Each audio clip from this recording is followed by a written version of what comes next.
Alex नाम के एक लड़के की कहानी जो बचपन से ही चांद का दीवाना था और उसे चांद पर जाने का बहुत शौक था। बचपन से ही वो पढ़ाई करता रहा और आगे बढ़ता रहा कि मैं चांद पर एक दिन ज़रूर जाऊंगा। उसने अपनी तालीम मुकम्मल की और पढ़ता रहा, आगे बढ़ता रहा। फिर एक दिन उसे चांद पर जाने का मौका मिल गया।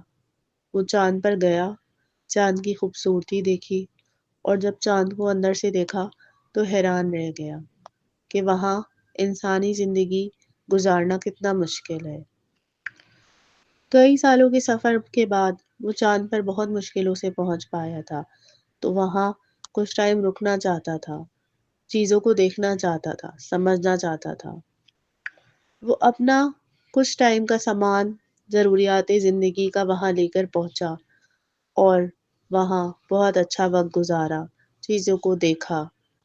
बस उसे ऐसा लग रहा था कि उसने अपनी ज़िंदगी में जो ख्वाब देखा था वो पूरा हो गया। लेकिन वो चाँद पर जाकर ये जान चुका था कि मैं यहाँ हमेशा नहीं रह सकता। मुझे वापस अपनी जगह पर यानी ज़मीन पर जाना ही होगा। उसने सोचा था कि मैं चाँद पर जाऊँगा तो मैं वहीं रह जाऊँगा, वहीं अपना घर बना लूँगा। पर ऐसा ना हो सका।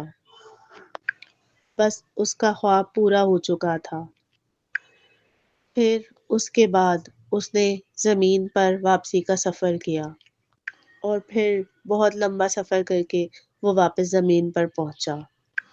पर उसने अपनी ज़िंदगी का मकसद पूरा कर लिया था और जो बचपन से उसका ख्वाब था वो पूरा कर लिया था। तो फ्रेंड्स, हमें इस कहानी से ये पता चला कि हमें कभी भी हार नहीं माननी चाहिए। चाँद पर पहुंचना एक बहुत बड़ी बात होती है जो कि एलेक्स ने पूरा कर दिखाया।